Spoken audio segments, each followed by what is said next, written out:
한국대학교 자유교양대학의 윤승준입니다. 네, 오늘 제가 말씀드릴 내용은 육당 천연선의 단군론에 대한 것입니다.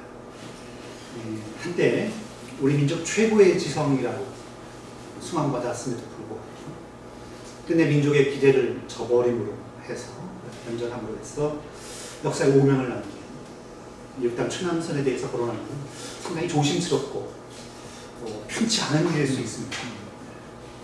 그럼에도 불구하고 오늘 제가 그 단군론에 대해서 말씀드리고자 하는 것은 일제강점기에 그만큼 일본 학자들의 단군 부정론의 정면으로 맞서서 우리 역사의 뿌리가 되는 단군 신화를 신화학적 측면에서 전면적으로 해명하려고 시도했던 그런 예를 상당히 좀 찾아보기 쉽지 않은 그런 예였기 때문에 육당 천연선의 단군론을 한번 살펴보고자 이렇게 잡아봤습니다. 서론부터 말씀을 드리겠습니다. 이 서론에 보시면 단군신화 앞에서 말씀드린 것처럼 단군신화는 어찌 보면 고조선이라고 하는 한 국가의 건국신화죠. 그렇죠? 그렇지만 거기에 그치는 것이 아니라 동시에 고조선이라고 하는 나라가 우리 민족 최초의 국가였다는 점. 그런 점에서 한국인에게는 한 민족의 기원에 관한 신화로 이 단군신화가 인식되어 왔습니다. 아래 인용에서 보시는 것처럼 권호영 교수가 말씀하셨듯이 단군신화를 우리 민족사의 출발점이 아니라 최초의 고대 국가인 고조선과 관련된 건국신화로 보아야 한다는 주장이 어찌 보면 풍문적인 객관성을 지닌 것이라고 할 수 있을 것 같아요. 그건 부정할 수 없는 일이죠. 그럼에도 불구하고 단군신화에 대한 한국인의 태도가 결코 그럴 수만은 없다는 것 또한 부정할 수 없다. 이게 앞에서 말씀드린 이 두 가지 요소가 같이 얽혀 있는 것이 아닌가 싶습니다. 해서 단군신화에 대한 해석은 본질적으로 한국인에게는 민족주의하고 뗄래야 뗄 수 없는 관계에 있을 수밖에 없다. 한 국가 고조선의 건국신화일 뿐만 아니라 한국인의 어떤 근원, 출자에 대한 그런 이야기를 담고 있는 것이기 때문에 주관적일 수밖에 없는 것이 되지 않겠느냐 하는 그런 이야기도 할 수 있을지 모르겠습니다. 이런 한민족과 단군신화의 관계에 대해서 윤영 교수는 이렇게 말씀하셨어요. 단군에 대한 인식은 13세기 몽고군에 의해서 한 줌의 여지도 없이 우리 민족 자존심이 파괴되었던 그런 시기에서부터 모화사상과 민족 자존의 두 가지 명제 사이에서 심한 갈등을 피할 수 없었던 조선족. 또 구한말에 이르러서는 국가와 민족의 운명이 일본 제국주의의 손에 넘어가려고 했던 그런 시기. 이런 어떤 그런 민족의 어떤 위기 상황, 그런 상황 속에서 민족의 정체성, 정체감이 극도로 요청될 때마다 민족의 조상으로 상징되는 단군이 우리의 역사의식 속에서 되살아났다는 겁니다. 그래서 단군의 이야기, 그 단군 신화는 민족의 정체성, 정체감을 불러일으키는 살아있는 역사성, 역동성으로 우리 역사에 다가오곤 했던, 현현하곤 했던 것이 단군신화가 아니겠느냐.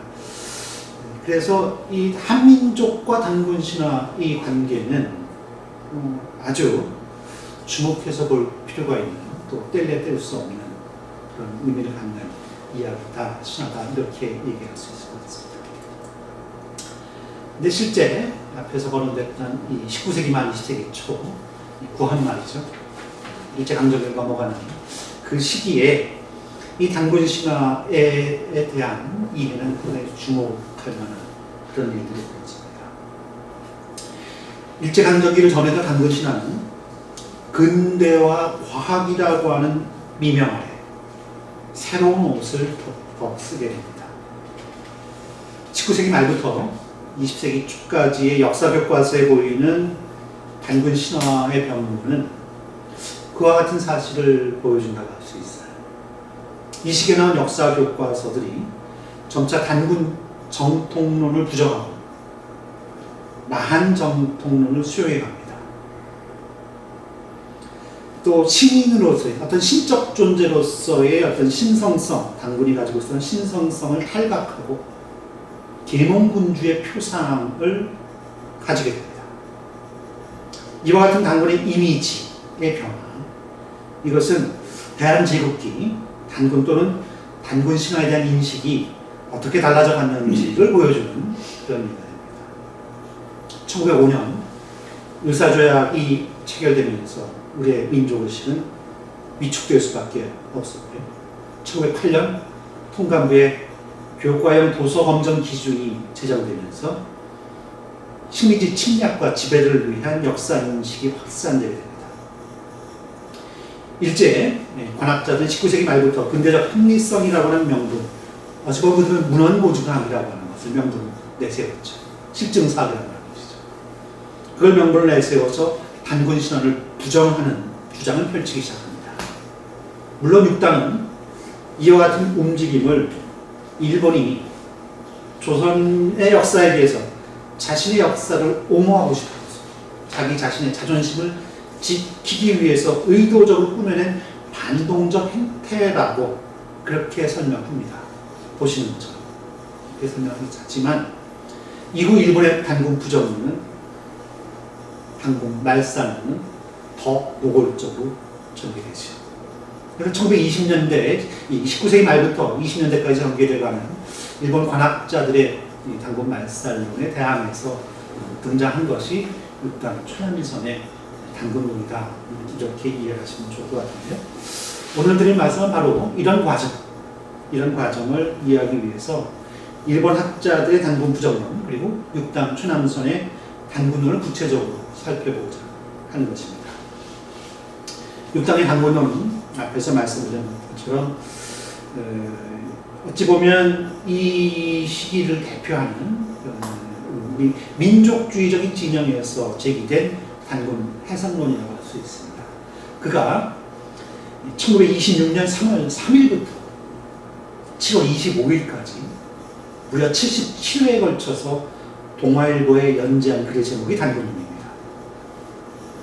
그렇지만 여기에 그친 것이 아니라 그 글이 끝나고 나서도 거듭 계속해서 단군 신화에 대한 글을 씁니다. 그래서 제가 말씀드린 육당의 단군론이라고 하는 단군론은 그가 동아일보에 연재한 글의 제목이기도 하면서 그 후속 작업으로 계속된 단군 신화에 대한 그의 논의, 그것을 모두 포괄하는 그런 개념으로 사용합니다. 육당의 단군론에 특별히 주목하는 이유 앞에서 잠깐 말씀드렸습니다.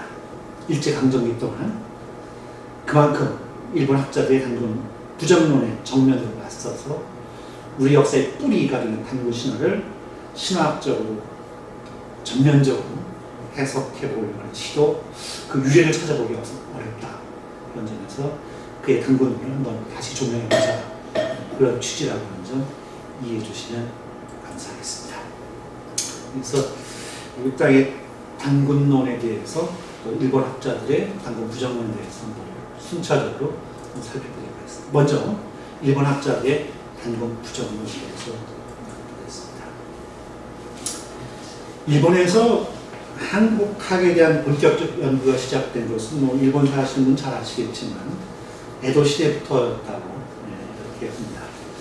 에도 시대 일본의 주자학자나 국학자, 해방론자들이 이제 조선을 연구하기 시작한 것이죠. 그 가운데서도 특히 고사기나 일본 서기와 같은 일본 고전을 연구하는 국학자들이 조선 사상, 조선관을 만들어내기 시작합니다. 그래서 막부 시대 말기에 정한론, 그리고 메이지 시대 이후에 조선 침략 및 병탄 지배관념적인 어떤 논리적인 토대를 만들어내게 됐죠. 1890년에 출판된 시게노 야스쿠의 또 구메 브리다케 호시노 히사시 같은 사람들이 함께 엮어낸 국사안이라고 하는 책이죠. 이 국사안은 에도시대 북학의 전통을 계승해서 일선 동조론의 입장에서 일본과 조선의 관계를 다루는 책입니다. 소학교나 중학교의 일본사 교과서에 저번이 됐죠. 그래서 국민교회에 커다란 영향을 미쳤던 책입니다. 뭐 잘 아시는 것처럼 스노 그 노미코토가 한국의 지배자가 되고 이나미 노미코토가 신라의 왕이 돼서 그의 아들 아메노 히비코가 일본에 귀국하게 되고 신공황후가 신라를 정벌해서 신라 왕을 항복시켰다고 하는 이런 내용이 담겨있죠. 그래서 조선은 일본 신대 그 옛적부터 일본의 지배하에 있었다는 그런 논리를 만들어내는데 토대를 쌓은 그런 책입니다. 그 결과 일본의 그 한국 병합이라고 하는 것은요.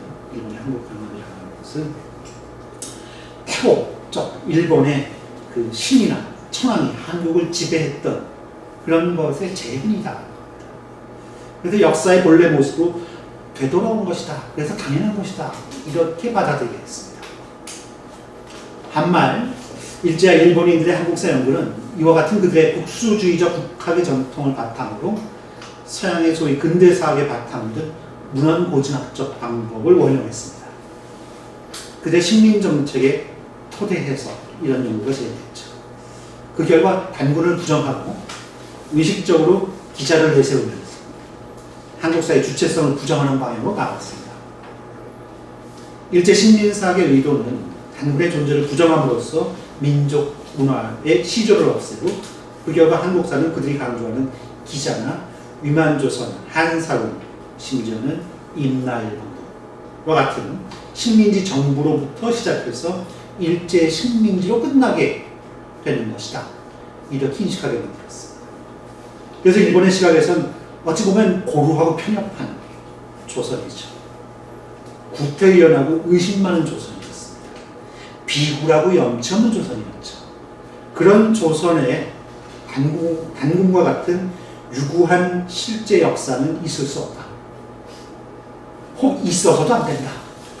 뭐 이런 전제를 가지고 접근해 것이었습니다. 그래서 일본인이 조선의 권력을 잡음에 밑에 그 추남선이 단군놈에서 거론한 얘기입니다. 아무 것보다 애쓴 것이 무엇보다도 먼저 애쓴 것이 뭐냐면 조선심에 관한 방침이었습니다. 어떻게 하면 이것을 억제하고 싹을 잘라내버릴까 하는 거죠. 민족 감정. 어찌 보면 오래오래 이렇게 그 밑에서부터 침연돼가지고 길러져 온, 싹터온 이런 그 깊은 뿌리, 커다란 나무와 같은 이 조선심, 민족 감정, 이런 커다란 나무 같은 거, 이것이라도 권력을 가지고, 권력 하나, 이 수몽댕이 하나, 이걸 가지고 휘두르면 얼른 것을 뿌리 뽑아서 흔적 없이 없앨 수도 있지 않겠느냐, 일본에 생각을 했던 거죠. 그래서 민족 감정의 기원이 역사 그리고 언어에 있음에 생각이 미친 일본 사람들이 이 민족 감정을 없애려면 어떻게 해야 되느냐? 그들의 역사를 없애야 되고 언어를 없애야 된다. 그래서 그 역사와 언어를 뿌리 뽑겠다라고 하는 생각에 미친 것은 어찌 보면 그네들의 총명함에 기인한 것일 수 있다고 그렇게 생각해 볼 수도 있어요. 육다의 말이 그런 거죠. 그렇지만 역사는 과연 변조할 수 있는 것이냐? 언어는 과연 전멸시킬 수 있는 것이냐? 아주 단편적으로 아주 간명하게 그렇게 할 수 있다고 얄팍하게 생각한 것은 그들의 착오였다는 거죠.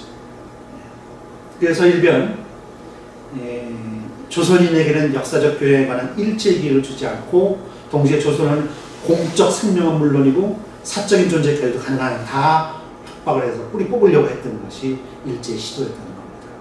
근데 그래서 단군에 대한 이야기, 단군의 역사, 신화조차도 부정하려고 뿌리 뽑으려고 했던 것이 일제 시도였다. 이게 이제 역당의 일본의 어떤 단군 부정론을 바라보는 기본적인 시각이었던 거죠. 일본은 조선을 병합하면서 조선의 역사를 변조하고 조선의 언어를 절멸시킴으로써 조선심을 뿌리 뽑고 민족 감정을 없애는데 무엇보다도 힘을 쏟았습니다. 조선 역사의 시발점이며 중심 사실인 단군을 부정하는 일본 학자들의 주장은 바로 그 같은 맥락 위에 있는 것이었습니다. 이를 대표하는 것이 오늘 말씀드리고자 하는 나카미치오, 시라토리 구라치, 이만희 류, 오다쇼 같은 분들입니다. 뭐 이런 사람들의 학설이죠. 첫 번째로 그 나가미치오의 어떤 주장을 한번 같이 보도록 하겠습니다. 나가미치오는 일찍이 조선 고사고라고 하는 글을 썼어요. 여기서 단군의 사적을 징험할 전적이 없음에도 불구하고, 사실 뭐 단군의 사적이라고 하는 게 삼국유사의 위서에서 나온 것이다 라고 하긴 하지만 중국의 25사를 살펴봐도 사실 찾아보기가 쉽지 않거든요. 그래서 이 단군의 사적을 징험할 전적이 없음에도 불구하고 단군 전설을, 신화라고 하지 않고 전설이라고 했어요. 전설을 이 동국통감 외기, 동국통감 자체도 우리 역사서에서 조금은 단군 신화를 부정적으로 보는 그런 사상입니다. 외기에 실렸다는 자체가 그런 인식을 담고 있는 거죠. 이런 단군 전설을 동국통감 외기에 기록한 것은 승도, 중들의 망설, 망령 뺀 이야기들이다. 근거 없는 허무맹랑한 이야기에 불과할 뿐이다. 이렇게 주장합니다. 그럼에도 불구하고 그걸 역사적인 사실을 사서에 뽑아 기록했다. 이렇게 주장합니다. 삼국유사에선 단군의 이름을 단군 왕검 그렇게 얘기했죠. 왕검이라고 했는데 실은 평양의 옛 이름이, 평양성의 옛 지명이 왕험성입니다. 왕험성. 근데 그걸 왕검성이라고도 한다 했어요. 그래서 그 왕험의 험자의 왼쪽에 있는 좌부방을 사람인변으로 바꿔서 검과 험은 통용된다, 상통된다. 뭐 이렇게 본 겁니다.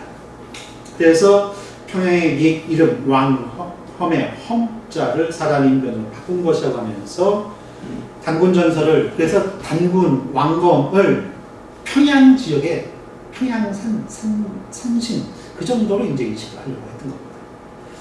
그래서 단군 전설을 중들이 날조한 망령된 이야기라고 이렇게 얘기하면서 삼국사의 고구려 번기 동천왕 21년에 나오는 21년조에 나오는 평양은 본래 선인 왕검의 땅이었다고 하는 기록도 가져옵니다. 그러니까 왕검의 땅, 왕험, 왕검 그렇게 하면서 이 단군을 그 평양 지역의 어떤 여러 신선들, 선인들 가운데 한 사람 그 정도로 폄하하려고 했던 거죠. 뭐 이런 식으로 단군 신화, 단군 자체를 상당히 폄하하고 부정하려고 하는 그런 시도를 했던 것이 나가미치오였다. 이렇게 이해할 수 있을 것 같습니다. 두 번째로 함께 볼 일본 학자는 이 시라토리 쿠라기치라고 하는 이 사람인데요. 역시 1894년에 단군고라고 하는 글을 썼어요. 시라토리 역시 이 단군 신화는 불설에 근거한 가공적인 이야기다. 뭐 이렇게 주장했습니다. 시라토리는 이 단군고에서 상세한 문헌 고증을 진행한 끝에 단군 신화는 불설에 근거한 가공의 이야기일 뿐이라고 했어요. 그는 단군의 사적이 중국의 상서나 아니면 사기 아니면 한서 같은 중국 전적에 기재될 만한데 단군의 역사가 그렇게 오래된 것이라고 하면 중국의 오래된 고사에 분명히 이름이 나올 만한데 거긴 기재가 안 되어 있다는 거죠. 오직 삼국유사, 그 삼국유사도 자기가 직접 이련이 기록한 게 아니라 그냥 이련이 인용한 고기라고 하는 문헌에서 가져왔다는 거죠. 그 고기와 위서에만 보인다. 뭐 삼국유사에서 위서를 인용했죠. 위서의 운 그렇죠. 그런 것을 가지고 왜 다른 데는 안 보이고 거기만 등장할까? 의문을 제기합니다. 그래서 그 단군의 사적은 원래 불설에 근거한 가공의 신선 이야기에 지나지 않는다고 하면서 태백산, 묘향산이죠. 태백산에 향나무가 많다는 것을 근거로 해서 이것을 인도 그 마라야산의 현주입니다. 태백산은, 묘향산은. 그리고 그 향목을 우두전단의 뭐 한 나무의 일종으로 이렇게 이제 비기죠. 그래서 그 나무 아래, 그 우두전단 그 아래 내려온 향나무 아래 내려온 단군 이렇게 이름 지은 것들. 그래서 이건 일종의 이제 불교적인 중들이 어떤 그 불전에 나오는 이야기하고 단군의 어떤 이런 이야기를 결부시켜서 중들이 만들어낸 신격화시킨 그런 이야기 이렇게 이제 설명을 해요. 뭐 우두전단이라고 하는 나무는 불보살 부처나 그 보살들과 아주 인연이 깊은 그런 이름 있는 나무였고, 그래서 승려의 무리들이 이 신령선 나무를 신임이라고 해서 개국의 시조로 이제 숭앙하게끔 됐다.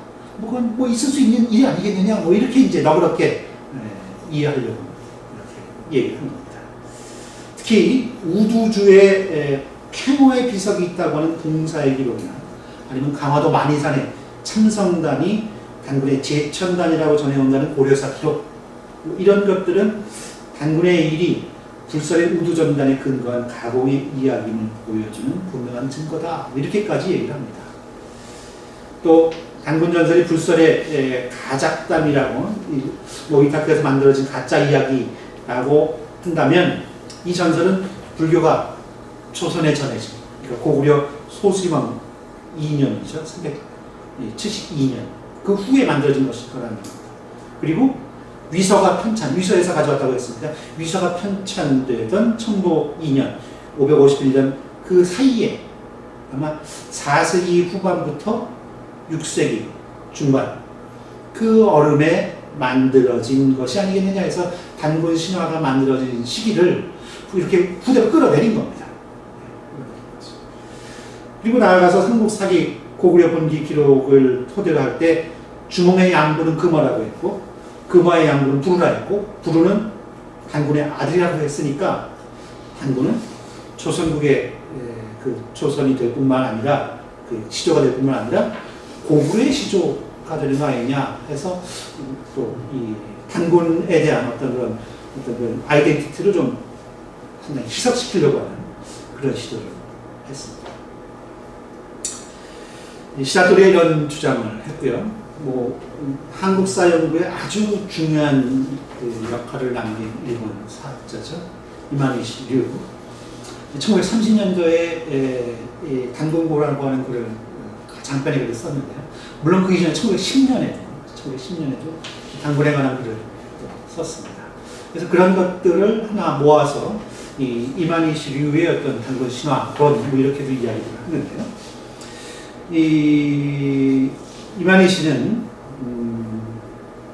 뭐 조선 병합이 이루어지던 1910년 자세한 문헌 고정을 바탕으로 해서 단군 신화를 재론했습니다. 그럼 우선 승공유사 정덕본 이마니시가 이제 그 일본으로 이 승공유사 가져가서 일본에서 펴내잖아요. 근데 이 정덕본은 이 새롭게 개간한 거라는 거죠. 그래서 판각하는 과정에서 오자나 오식이 많다는 겁니다. 오류가 좀 있다는 거예요. 근데 이 단군에 대한 단군 신화의 고조선조는 바로 그 개간한, 다시 만찍어 그 판각한 그 부분에 실려 있어서 오류가 많을 수밖에 없다. 이렇게 얘기를 합니다. 그래서 단자가 박달나무 단자가 아니라 제단 단자로 되어 있죠. 그렇죠? 네. 이 박달나무 단자가 제단 단자로 잘못 새겨져 있고, 환인 또한 와전 왜곡돼서 환국이라고, 인자가 이제 어질 인자가 이게 그 밑 가운데 그 큰 대자가 들어가 있잖아요. 근데 이게 이제 그 판본에 따라서 정덕본 같은 경우 일본에서 관련된 걸 보면 이게 그 우리나라 규정하게 이제 소장되어 있는 것이 그렇지만 큰 대자로 되어 있지 않고 흑토자로 되어 있는 경우도 있고 임금왕자로 되어 있는 경우도 있어요. 판본에 따라서. 그러다 보니까 이건 임금왕자로 되어 있는 건 나라국자의 약자로 이렇게 이체자로 이렇게 이해가 되잖아요. 그러다 보니까 이 황국이라고 주장하는 사람들도 있다라고 이제 이마니시가 이렇게 얘기를 합니다. 이제 물론 이제 육당도 그렇게 얘기를 해요. 그렇게 얘기하는데, 이제 나중에는 후대에는 이 나라국자가 아니라 이날임자의 이체자가 이렇게 설명이 되긴 하지만 어쨌거나 이런 논란이 있었던 시기입니다. 그렇지만 그 환인이라고 하는 거 주석에 거기에 재성야라고 이제 해놨거든요. 위 재성야, 재성을 이른다 이렇게 해놨단 말이에요. 그러다 보니까 그런 주석에 근거할 때 환인은 행복이 될 수 없다. 이제 이만희 씨가 분명하게 얘기하죠. 또 더욱이 그 위서, 국제 위수가 편찬한 그 위서는 그 위서는 물론이고 원나라 이전, 원대 이전의 중국 사적에도 단군에 대한 기사가 실려있지 않다는 겁니다. 그래서 단군전은 허구다. 이거는 만들어낸 거지 원래 역사 사실이 아니다. 이렇게 주장합니다. 이만희 씨는 또 하나 주목한 것이 삼국유사 고조선 제목 아래 주석에 왕검조선이라고 했어요. 왕검조선. 근데 그 주는 단군 왕검이라고 하는 고기의 표기 방식과 단군 왕검하고 왕검조선 순서가 좀 달라졌죠. 그렇죠? 왕검조선 그리고 단군 왕검. 왕검이 앞에 가느냐 뒤에 가느냐 달라졌습니다. 그리고 삼국사의 고구려 본기 동천왕 21년조에 보면 거기 선인왕검이라고 했어요. 선인왕검. 또 동국 통감에는 평양선인 이렇게 표기를 했습니다. 이거 왔다 갔다 해요. 선인이 앞에 올 때도 있고 뒤에 올 때도 있고 왕검이 앞에 올 때도 뒤에 올 때도 있고 이렇게 왔다 갔다 해요. 이제 이런 표기 방식에 주목을 했어요. 또 평양은 과거에 왕험성으로 표기되기도 하고 왕검성으로 표기되기도 했다는 것을 근거로 해서 험검 상통을 전제로 단군조선이라고 써야 할 것을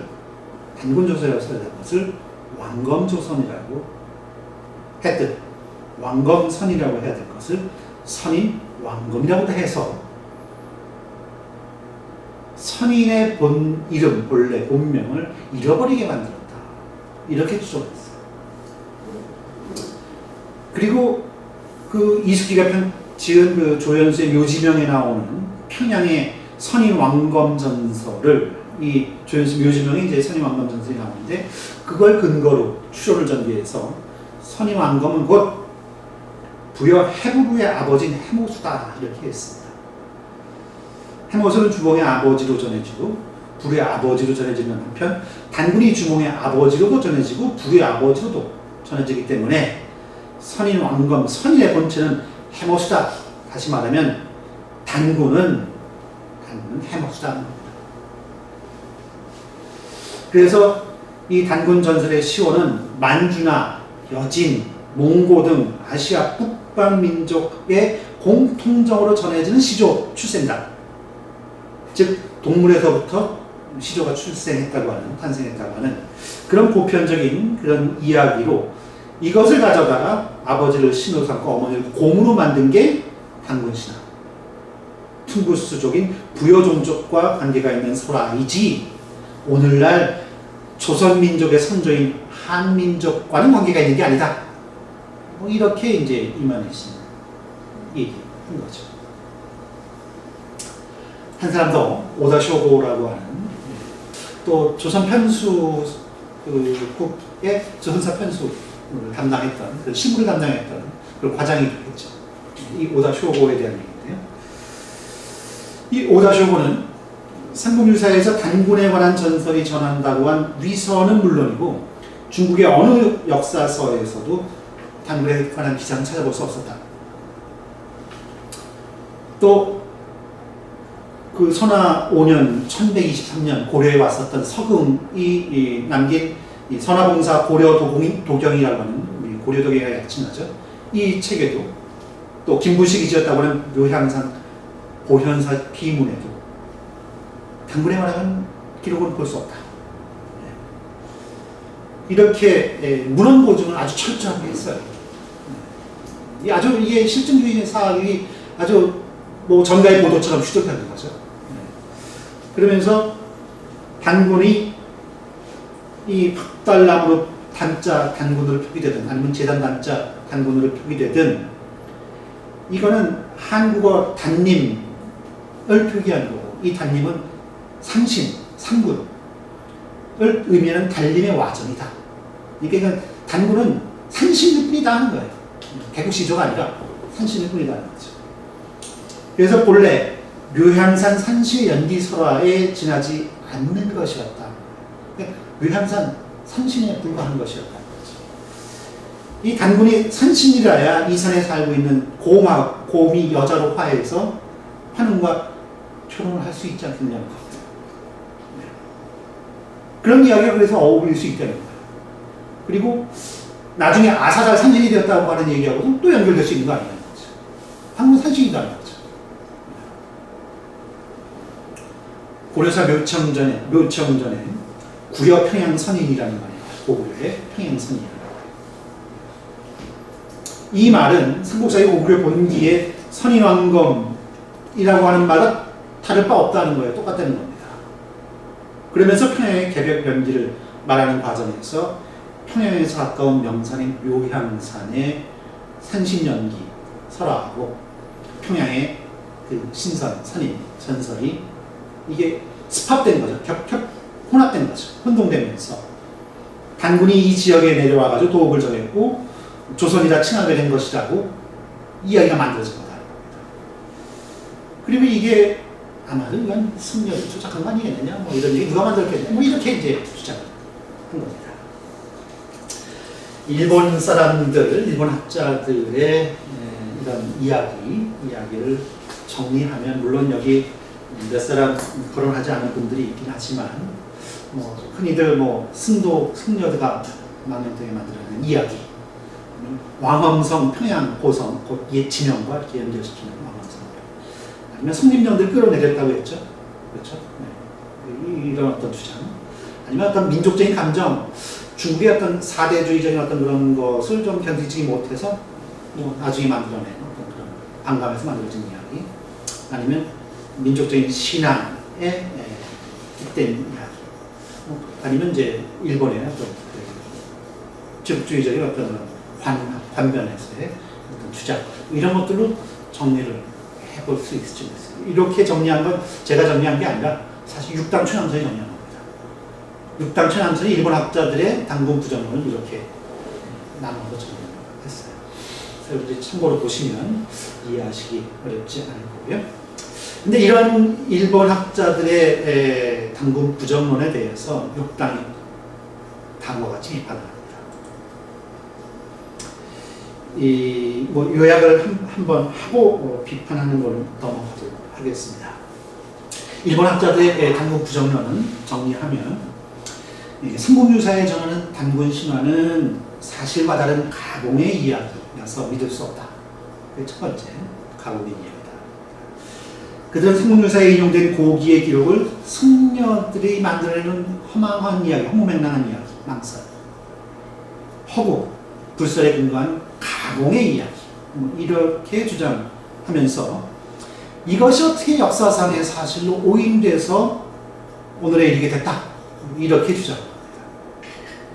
또 단군신화는 원래 평양을 중심으로 한 그 지역, 지방의 산신 아니면 신성과 관련된 전설이었는데 이게 국조신화가 된 것은 후대의 변이일 뿐이다. 더욱이 그런 전설의 시원은 아시아 북방 여러 민족들 사이에 공통적으로 전해져 오는 시조 출생단이었다. 그래서 오늘날 조선 민족과는 특별한 관계가 있는 게 아니라 조선 민족과만 관계가 있는 얘기가 아니라 이렇게 평가한 겁니다. 이 단군신화 자체의 존재 가치를 부정하려고 든 거죠. 그래서 이들은 한민족의 시원을 부정해서 역사적 무주기가 되게 한 겁니다. 역사의 그 뿌리, 그 머리가 없는 이상한 귀신으로 만들어버린 거예요, 한민족. 그래서 그 자리에 대신 기자를 갖다 앉히죠. 그래서 역사적으로 조선은 원래부터 중국에 붙어 있었던, 중국을 떠받들어 왔던 그런 아주 사대주의적인 민족이다. 이런 인식을 심어주려고 했던 게 일본 사람자들의 단군 부정론의 실체다. 이렇게 우리는 정리할 수 있을 것 같습니다. 제가 이렇게 말씀드리기 너무 과하다고 생각하실지 모르겠는데 정리해 보면 일본 그 19세기 말 20세기 초반 전반기까지 일본 학자들이 단군 신화를 인식했던 흐름, 또 그런 것을 그들 나름의 어떤 통치 수단으로 이용하려고 했던 그런 의식의 저변에는 이런 내용으로 정리할 수 있는 것들이 깔려 있는 게 아니겠느냐, 이렇게 볼 수 있을 것 같습니다. 자, 이런 일본 학자들의 단군 부정론에 대해서 6단의 비판입니다. 일제는요, 1920년대에 조선사 편찬 사업을 진행했고요. 고적 조사 사업도 같이 진행했습니다. 그러면서 한국화 연구를 상당히 강화했어요. 오히려 이런 걸 하다 보니까 한국화 연구가 강화됐죠.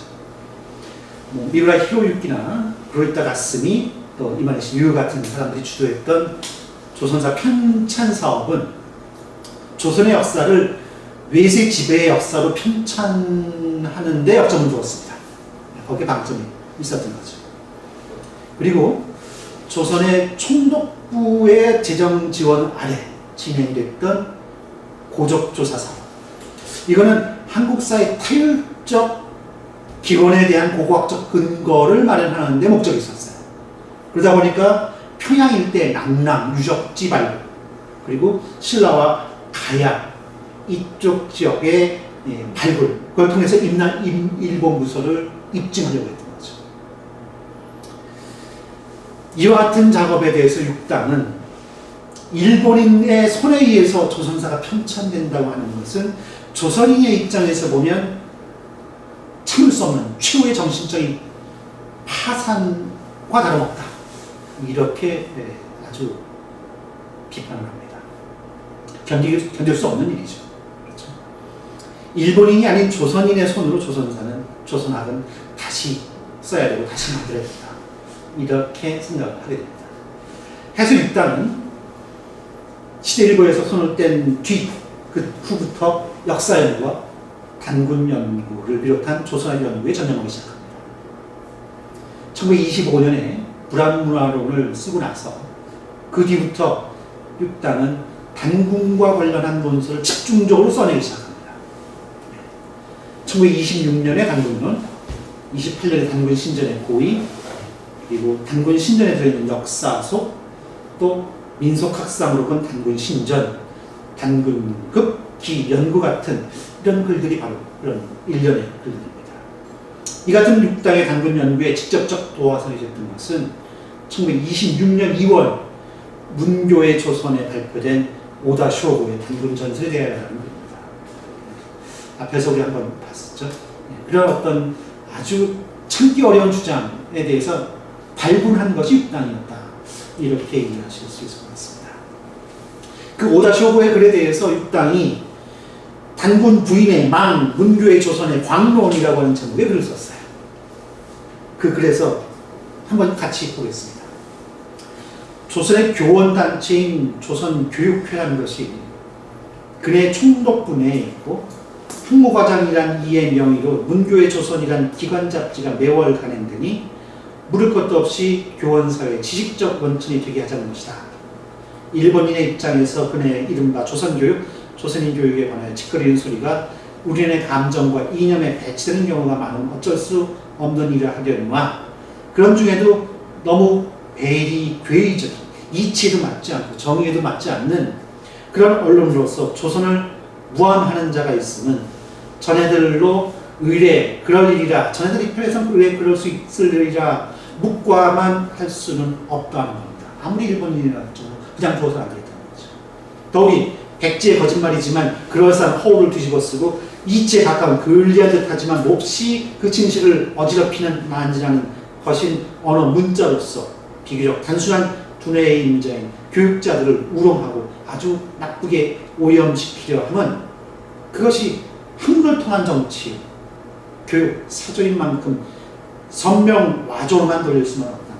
매미 울음소리나 개구리 울음소리로 그냥 수처럼 여기면 안 되겠다는 겁니다. 이번 2월호에 실린 경성지역대학 예과부장이었던 오다모라고 하는 놈의 소위 단군 전설에 대하여라는 논문 같은 것은 그 중에서도 용서하기 어려운 막론, 패설임을 변석, 논파하지 않을 수 없다. 아주 격렬한 이 감정적으로 참을 수 없는 그런 발동의 논설입니다. 이 1926년 2월 11일 12일자 동아일보에 이 글이 실렸어요. 이틀에 걸쳐서 실렸는데 그 이틀에 걸쳐 실린 단군 부인의 맘이라고 하는 글의 맨 서두 시작 부분입니다. 얼마나 감정적으로 격분을 했으면 이렇게 글을 시작했겠느냐. 오다 쇼고의 소위 단군 전설에 대하여를 용서하기 어려운 망롱, 패설이라고 지칭하고 있음을 볼 때 육당이 얼마나 격분했는지 짐작할 수 있습니다. 육당으로서는 아주 맹이 휘두르는 지팡이, 장님의 지팡이, 그리고 독서입니다. 독서의 혀예요. 이 독이 깃든 혈, 이걸 나불거린 오다 쇼고를 학문적으로 상대하는 것이 어찌 보면 치사스러운 것일지도 몰라요. 그럼에도 불구하고 그가 차지하고 있었던 이 경성제국대학의 예과 부장이라고 하는 어떤 그런 위치 때문에라도 가만둘 수 없었다는 거죠. 물론 육당의 단군 연구는 조선을 중심으로 한 동방문화연원에 대한 탐구가 목적이긴 했지만 또 한편으로는 이런 오다 쇼고를 비롯한 일본 학자들의 막론 패설을 변석하고 논파하기 위한 것이기도 했다. 이렇게 볼 수 있을 것 같습니다. 1926년 3월 3일부터 7월 25일까지 17회에 걸쳐서 동아일보에 연재했던 이 단군론은 일본 학자들의 단군 말상론을 정면으로 비판한 장편의 논문입니다. 거의 반년 동안 연재가 된 거죠. 근데 그 장편의 논문, 그것은 이 일본 학자들의 주장에 대한 육당의 비판, 이것은 바로 단군신화를 대하는 태도에서부터 좀 다릅니다. 인용문을 한번 같이 보겠습니다. 저 단군 고전 같은 오래전부터 전해오는 이런 것도 소략하면 할수록 그 한 글자 한 구절의 평자 척구에 더 깊은 아주 세밀한 주의를 더해야 하겠죠. 소략하면 할수록. 또 그게 의심스럽고 뭐 좀 현혹스러운 것이 있으면 의심스러운 것이 있으면 그럴수록 그 가려진 것을 아주 어둠침침한 것을 해치고 그 진면목을 찾아내려고 그 독실한 진지한 노력을 바쳐야 되는 게 마땅하죠. 설사 불행히 그것이 가공 착화한 뭐 근거 없는 허무맹랑한 사실이 아닌 그런 허구적인 후대의 낭설이라 할지라도 행여 거기에 혹 스며들어갔을, 비춰져 있을, 반영되었을 어떤 그런 옛 뜻을 찾아내려고 할 수 있는 한 노력을 다 한 뒤에 그만둬야 되는데 그게 학문하는 단군에 대한 이야기에 대해서 접근하는 태도일 터인데 단군은 실로 그래서 망망대해, 동양, 학회 겨우 얼마 남지 않은 하나의 떠다닐 일 부목으로 동방문화의 그 맹귀가 그 부침을 오로지 판단할 것임에 비록 변변치 않고 하잘 것 없을지라도 오히려 거연히 그걸 갖다 버리지 말고 배척하지 못할 것이거든 하물며 혼연한 박옥이 실상 오감에 숨어있는 집입니다. 그 원석이 그 휘황찬란한 보석을 품고 있는 집이 단군 신화임에 그걸 갖다 버릴 수 있겠느냐는 겁니다. 이와 같이 뭐 단군 신화는 신비한 요소가 있죠. 사실적이지 않은, 현실적이지 않은, 리얼하지 않은 부분이 분명히 있죠. 신화는 뭐 단군 신화만 그런 거야. 다 그렇죠. 그런 단군 신화를 어디까지나 신화 전설로 보아야지 그걸 역사적인 그런 사실을 기록한 믿어야 되는, 믿지 않으면 안 되는 그런 문장, 이걸로 보아서는 안 된다는 게 이 육당의 기본적인 태도입니다.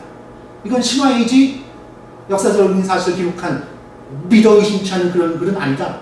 이렇게 단정지면 안 된다는 거예요. 역사로 접근하지 말고 신화 접근해야 된다는 거죠. 그렇기 때문에 단군 신화를 역사적 사실로 보려는 것은 누가 봐도 잘못된 거라는 겁니다. 역사가 아닌데 역사를 보려고 하는 건 잘못이죠.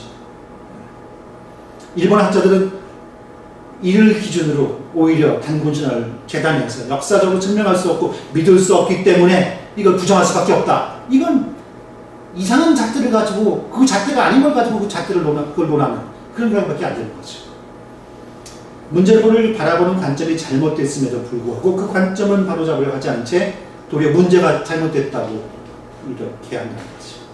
증언할 만한, 증명할 만한, 증험할 만한 문헌 자료가 부족하고 그나마 전하는 기록마저 적지 않은 문헌을 가지고 있다고 해서 의례 단군신화라면 근거가 없으리라는 이단을 가지고 그거 다 없애버려야 된다 하는 그런 일본 학자들의 태도는 잘못됐다는 주장입니다.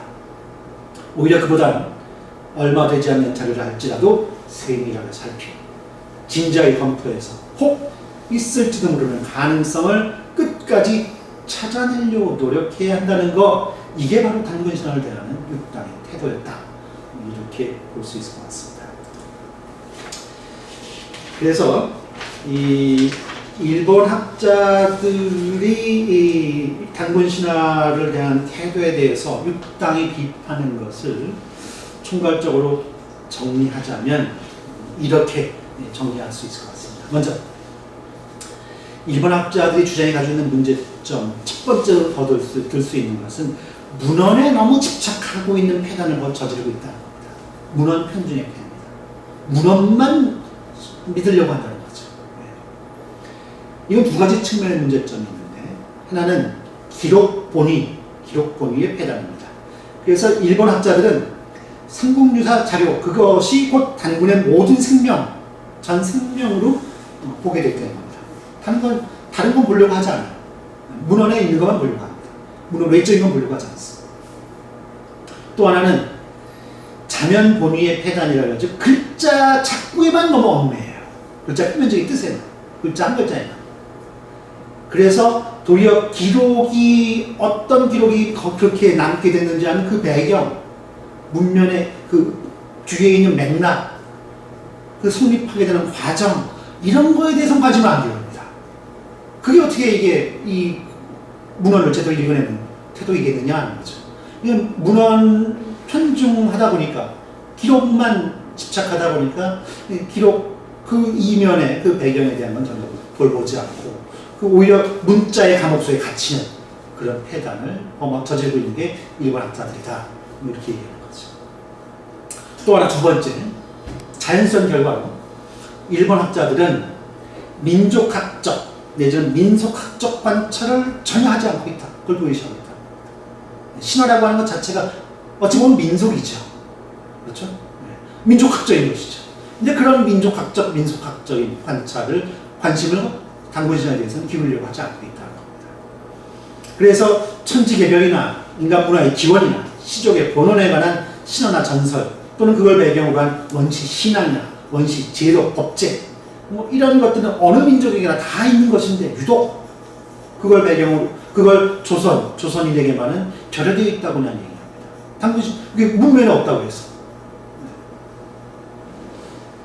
이런 기현상을 낳게 됐고, 아주 극히 유치하고 소박하다고 할 몇천 년 전의 건국신화가 몇천 년 뒤 후련히 갑자기 어떤 특수한 승려, 어떤 작자의 손에 의해서 나와가지고 일반 민중들이 그냥 맹목적으로 따르게 됐다, 이런 기현상을 낳은 것이다, 이렇게 주장하게 됐습니다. 설령 후대 어떤 필요에 의해서 창작됐다 할지라도 그것이 어느 날 갑자기 전 민중의 신앙을 살 수 없는 것임을 안다고 하면, 과연 그 대본 혹은 그 의거 글자로서 그 본래적인, 그 전사적인 어떤 그런 측면에 주의를 기울였어야 했음에도 불구하고 이 역시 일본 학자들은 소홀히 했다. 그러니까 배경적인, 주변적인 거에 전혀 관심을 기울이지 않았다는 거죠. 그러다 보니까 이 숨쉬어온, 이 단군신화가 살아 숨쉬어온 그 생생한 맥락 자체는 접근할 수 없는 그런 결과를 도출하고 말았다는 겁니다. 소라가 문자로 기록되기까지는 오랜 세월을 요하는 것이고 수많은 곡절이 있는 것인데, 이를 고려하지 않은 채 단군신화의 성립연대를 가는 이상으로 끌어내리려고 하는 일본 학자들 주장 역시 부당하다고 비판을 했습니다. 오랜 기록을 상고할 때에는 반드시 그 시대, 그 사회의 사상적 배경과 필자 및 그가 의거한 고기 필자의 그 교권적인 소속 같은 것들을 두루 고려해야 되는데, 일본 학자들은 이와 같은 점들을 소홀히 해서 삼국유사에 대해서 그릇된 판단을 하게 됐다는 거죠. 또 단군 신화가 민족적 반항 정신에서 생겨났다고 하는 어떤 그런 민족 감정론설이 있었다고 그랬죠. 이런 것들은 본말이 전도된 논이라고 하면서 조선에는 오직 단군을 국조로 하는 전설만이 존재했었다고 했습니다. 다만 중국 문화의 영향과 교섭의 필요성에서 기자 전설이 이제 만들어짐에 따라서 단군 전설은 점차 세력을 잃게 됐고 반대에 수많은 기록이 소진된 가운데 현재 남아있는 약간의 문자는 우리 외교적 필요와 유교적 의리하에 작성된 것이기 때문에 기자 전설을 앞세우고 있는 것임을 고려해야 되는데, 그런 상황 속에서 단군 신화는 민속적, 전설적 색채를 띌 수밖에 없게 됐다고 이렇게 설명하는 거죠. 조선은 선화적으로 성장한 나라가 아니었고 점점 선화가 사라져간 나라였기 때문에 단군이나 그 밖에 건국 신화 같은 것들이 그 중간에 발생 성립되어 온 것이기보다는 원래 있었던 것이 점점 없어져서 점점 사라져 갔다가 그 가운데에서도 살아남은 것이 오늘의 우리가 접하는 그것이 단군 신화고 건국 신화들이 다 이렇게 설명을 했던 거죠. 그래서 시기가 서로가 뒤바뀐 설명이 아니냐 하는 그런 비판입니다. 요컨대 일본 학자들의 단군론이란 편견에서부터 시작해서 편견으로 일관한 것에 불과했다. 조선 같은 중국의 주변 민족에게는 자발적이고 독창적인 그들만의 고유한 문화적 전통은 있을 수 없다는 거, 그게 편견이죠. 중국의 문헌 기록의 절대적 권위를 인정해서 거기에 기록이 없거나 달리 기록되어 있는 게 있으면 그 사실의 존재를 인정하지 아니하는 게 일본 학자들의 편견이었습니다. 반도의 역사적 민족을 남북으로 나누어서 단군 신화는 북방 부여족에게나 있었던 것이지 남방 한족에게는 관계없는 것이었다 하는 것도 그들의 편견이었어요. 때문에 그들은 조선의 눈으로 보아야 할 단군을 중국의 눈으로 봤고, 자주적으로 보아야 될 것을 의타적으로 봤고, 대동적으로 보아야 될 것을 분할적으로, 하이적으로 보려들 수밖에 없었다는 거죠. 거기 육단은 일본 학자들 스스로가 학문적 양심에 갈등을 일으키지 않을 수 없었을 것임에도 불구하고 그들은 정략적 요구에 순응하지 않을 수 없었기 때문에 끝내 그 편견에서 벗어나지 못했다. 안타까운 일이었다. 이렇게 평가를 했습니다. 이런 비판을 근거로 해서 육단은 스스로 단군 신화를 새롭게 해석해 냅니다.